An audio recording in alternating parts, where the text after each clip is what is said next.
Hello students, हम तैयारी कर रहे हैं EMRS जो स्कूल्स हैं उनके अंदर जो Tier 2 का पेपर आएगा, TGT SS का, उसके बारे में। और साथ में अगर आप सिलेबस देखोगे तो EMRS, KVS, NVS तीनों का पेपर सिलेबस भी ऑलमोस्ट सेम है, प्लस जो इनका पैटर्न है वो भी सेम है। इसके साथ साथ बहुत सारे ऐसे टॉपिक हैं जो कि PGT के अंदर, जो चाहे वो EMRS का हो, चाहे वो KVS का हो, चाहे वो NVS का हो, उसके भी टॉपिक लगभग एक जैसे हैं। ठीक है, तो इसमें आप ये मान के चलो कि आपके जो तीनों आप ये कह सकते हो कि जी PGT की भी है, TGT की भी है, और ये जो तीनों प्रकार के जो स्कूल्स हैं उनके अंदर बहुत सारा सिलेबस इसके अंदर कवर हो रहा है। ठीक है, मैं आप लोगों को एक PDF दिखा रहा हूँ, और मैं ये जो PDF है लिंक के अंदर इसको अटैच कर दूंगा, तो आप लोग वहाँ से भी डाउनलोड कर सकते हो और इसमें पढ़ सकते हो। और मैं सिर्फ अकॉर्डिंग टू एग्ज़ाम में क्या है कि जैसे कि आप लोगों को पता है कि जी 15 क्वेश्चन आएंगे डिस्क्रिप्टिव, एक क्वेश्चन 4 नंबर का होगा, 60 नंबर का, और 40 नंबर के ऑब्जेक्टिव आएंगे। ठीक है, जिसमें नेगेटिव मार्किंग है। ठीक, मगर जो मैं आप लोगों को दे रहा हूँ तो वो आप लोगों को जब अगर आप ऑब्जेक्टिव आएगा, ऑब्जेक्टिव में भी काम आएगा, सब्जेक्टिव आएगा तो सब्जेक्टिव में भी ये काम आएगा, क्योंकि ये एक ब्रीफ डिस्क्रिप्शन है। इसमें दो चार चीज़ें और जोड़ के आप लोग इसको है ना, और थोड़ा सा बड़ा करके इसको अच्छे से एक्सप्लेन कर सकते हो। कल हमने डिस्कस किया था सोलर सिस्टम के बारे में कि जी सोलर सिस्टम क्या है, एस्ट्रॉयड्स क्या है, कॉमेट्स क्या है, उसके बारे में हमने पूरा का पूरा बताया था। प्लेनेट्स क्या है, उनकी क्या क्या विशेषताएं हैं। आज हम बात कर रहे हैं पृथ्वी और सौरमंडल की उत्पत्ति, जो इससे नेक्स्ट पार्ट है।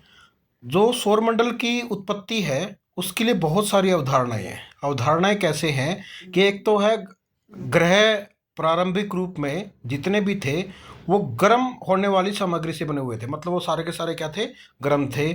और उसके बाद प्रारंभिक रूप में जब वो गर्म थे उसके बाद वो धीरे धीरे ठंडे होने लग गए। तो उसके अनुसार क्या हुआ, इसको हमने अलग अलग जो भाग है उसके अंदर बांट दिया था। जैसे कि हमने इनर प्लेनेट और आउटर प्लेनेट की बात भी की थी।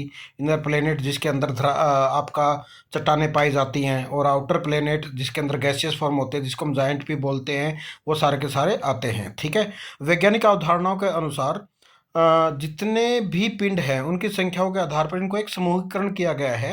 उनकी उत्पत्ति के अनुसार उसको हम मोनिस्टिक अवधारणा, जिसको हम एक तारा बोलते हैं, ड्यूलिस्टिक अवधारणा जिसको हम दो तारे वाली अवधारणा बोलते हैं, और आधुनिक विचारधारा के अनुसार अलग अलग विचारधाराएं हैं आपकी जो पृथ्वी है और सौरमंडल है उसको उत्पत्ति के बारे में।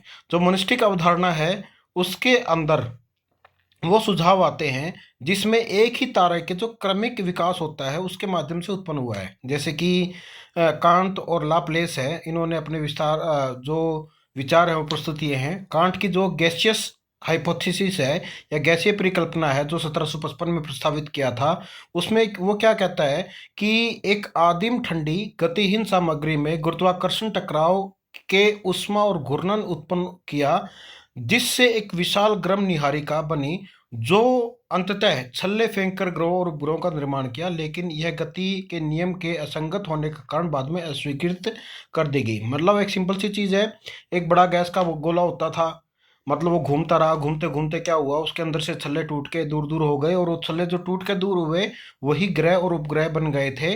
परंतु बाद में जब हम अलग अलग थ्योरी के रूप में उसको जांचने लग गए, तो उस कंडीशन में जो उसकी गति के नियम है उसकी वजह से इसको क्या है, नकार दिया गया। उसके बाद लाप्लेस आए थे, निहारिका हाइपोथेसिस है जिसको हम बोलते हैं।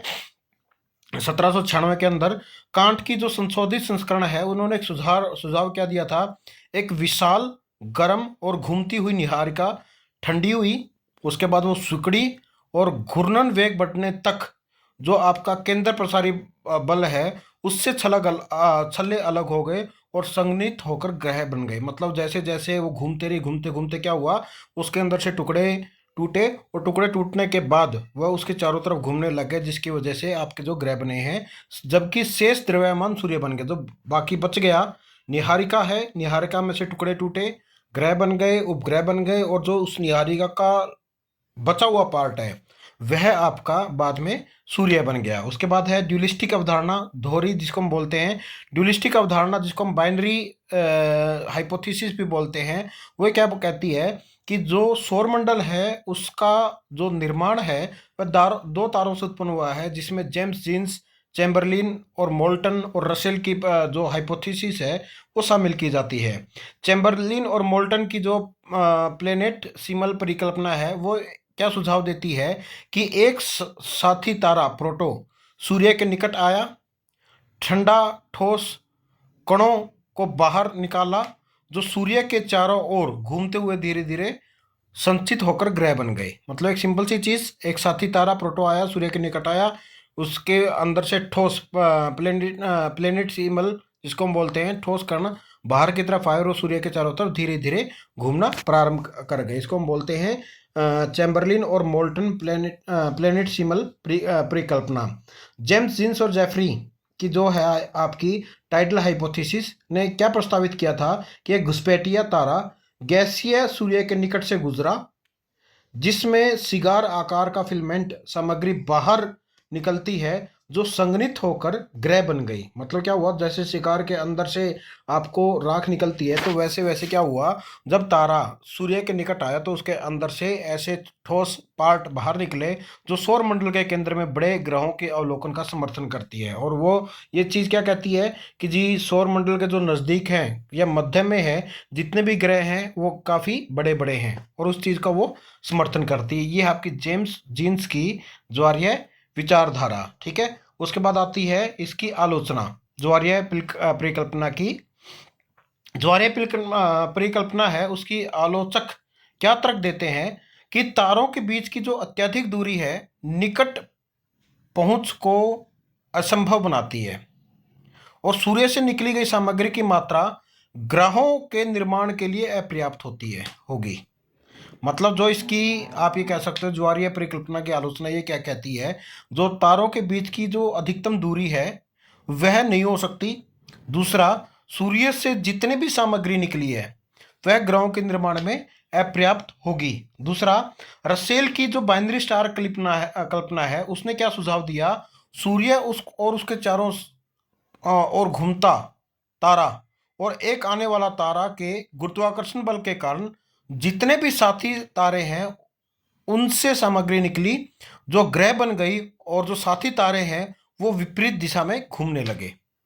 रसेल की बाइनरी स्टार परिकल्पना बिल्कुल अलग बताती है। वह क्या कहते हैं कि एक घूमता हुआ साथी, उसका एक आने वाला तारा गुरुत्वाकर्षण बल के कारण जितने भी साथी तारे हैं उनकी सामग्री निकाली जो ग्रह बन गई, और साथी तारे विपरीत दिशा में घूमने लग गए। उसके बाद जो आज के टाइम पे आधुनिक विचारधाराएं चलती हैं आपके पृथ्वी और सौरमंडल के निर्माण के लिए, होयल और लिटलन की नोवा परिकल्पना जो 1946 के अंदर आई है, जिसमें सौरमंडल एक सुपरनोवा तारे के विस्फोट से बना हुआ है जो ग्रहों के 90% द्रव्यमान को बनाने वाली भारी तत्वों के लिए आवश्यक उस तापमान और दबाव प्रदान करता है। लीमेत्र द्वारा प्रस्तुत बिग बैंग थ्योरी जो काफ़ी प्रचलित है 1950-60 के दशक में आई थी, सुझाव देती है कि ब्रह्मांड के अंदर घने सामग्री से उत्पन्न हुआ है जो लगभग 20 अरब वर्ष पहले हिंसक रूप से फटा, धूल कणों को बिखेर कर वर्तमान ब्रह्मांड का निर्माण किया, जिसको हम आप ये कह सकते हो कि पीछे एक समय आया था पार्टिकल थ्योरी, लगभग बिग बैंग थ्योरी को ही सपोर्ट करती है। ठीक है, उसके बाद आती है AC बनर्जी की सेफिड परिकल्पना 1942 के अंदर। उसने क्या प्रस्तावित किया है कि एक घुसपैठिया तारा एक संपीड़ित सेफिड वेरिएबल तारे के निकट से गुजरा, और परिणामी बढ़ी हुई स्पंदन और गुरुत्वाकर्षण आकर्षण ने बड़ी मात्रा में सामग्री निकाली जो संघनित होकर ग्रह बन गई, जबकि अवशिष्ट भाग सूर्य बन गया। तो ये आपकी है AC बनर्जी की सेफिड परिकल्पना। अब इनका हम सारांश की जब हम बात करते हैं तो उस कंडीशन में सौरमंडल में सूर्य, ग्रह, उपग्रह और कई छोटे पिंड शामिल हैं, जिसमें ग्रह और अधिकांश उपग्रह लगभग वृत्ताकार कक्षाओं के अंदर वामवर्त दिशा में घूमते हैं जो एक इलिप्टिकल प्लेन में है। ठीक है, सेकंड, ग्रहों को 4 छोटे चट्टानी टेरेस्ट्रियल दुनिया जिसमें मरकरी, वीनस, अर्थ, मार्स और 4 विशाल गैसीय जोवियन ग्रह जुपिटर, सैटर्न, यूरेनस और नेपच्यून में वर्गीकृत किया, जिसमें प्लूटो है, सेरस है जो उसका उपग्रह है, और एरिस है को ड्वार्फ प्लेनेट के रूप में भी पहचाना जाता है। तो आप लोगों से क्वेश्चन पूछा जा सकता है जी, चट्टानी टेरेस्ट्रियल दुनिया कौन सी है, या फिर आपके जो ग्रह हैं कौन से हैं, तो आपको ध्यान रखना है मरकरी, वीनस, अर्थ, मार्स। और गैसीय जैवीन ग्रह कौन से हैं? जुपिटर, सैटर्न, यूरेनस और नेपच्यून, ये है जो आपके गैसीय जैवीन ग्रह हैं। ठीक है, तो सौर मंडल निर्माण का कोई सफल मॉडल प्रमुखता से तथ्यों को व्याख्या नहीं करता फिलहाल तक। तो ऐसा कोई मॉडल अभी तक हमारे पास नहीं आया है। फिर भी कुछ एक चीजें, जैसे कि सभी ग्रह हैं जो आपके वामवर्त घूमते हैं, कम कक्षीय एक्सट्रैक्टिविटी, एक ही प्लेन के निकट कक्षा, और सामान्य रूप से प्रोगेटेड रोटेशन, वीनस और यूरेनस को छोड़ के वो सारे के सारे इसमें सम्मिलित होते हैं। तो आज तक जो आपका थ्योरी है यूनिवर्स के ओरिजिन में, अर्थ के ओरिजिन में, वो नहीं बताया पाई है। फिर भी आप लोगों से इसमें बड़ा क्वेश्चन आने की संभावना बहुत कम है। आप लोग छोटे क्वेश्चन के लिए इसको तैयार कर सकते हो। भाई कौन सी थ्योरी किसने दी, मोनोस्टिक अवधारणा का मतलब क्या है, जैसे गैसीय परिकल्पना किसने दी, कांत ने दी। निहारिका कल्पना परिकल्पना किसने दी, लाप्लेस ने दी। चैम्बरलिन और मोल्टन ने प्लेटिसिमल परिकल्पना दी। जेम्स जीन्स और जेफरी ने ज्वारीय परिकल्पना दी। उसके बाद आप लोग आओगे, बाइनरी स्टार परिकल्पना रसेल ने दी, और नोवा हाइपोथेसिस सोयर और लिटन ने दी। बिग बैंग परिकल्पना लीमेत्र ने दी, और सेफिड परिकल्पना एस.सी. बैनर्जी ने दी। तो ये जो सारे के सारे क्या हैं, आपके छोटे क्वेश्चन है जो छोटे क्वेश्चन में आ सकते हैं। इस अध्याय में से मेरे हिसाब किताब से बड़ा क्वेश्चन नहीं बनता। ठीक है, तो आप लोग इसको छोटे क्वेश्चन के लिए क्या कर सकते हो, तैयार कर सकते हो। तो अगर आप लोग इसी तरह से इंफॉर्मेटिव वीडियो चाहते हो तो आप लोग चैनल को सब्सक्राइब कर लो, अपने दोस्तों के साथ जो भी इस पेपर की तैयारी कर रहे हैं उसके साथ शेयर कर दो, ताकि उनको भी तैयारी करने का मौका मिले। और कृपा करके मुझे कमेंट में ज़रूर बताएं कि आप लोगों को वीडियो कैसी लगी। मैं कमेंट बॉक्स में इसमें आपके कमेंट बॉक्स में ये जो PDF है वो भी साथ में अटैच कर दूंगा। बहुत बहुत धन्यवाद।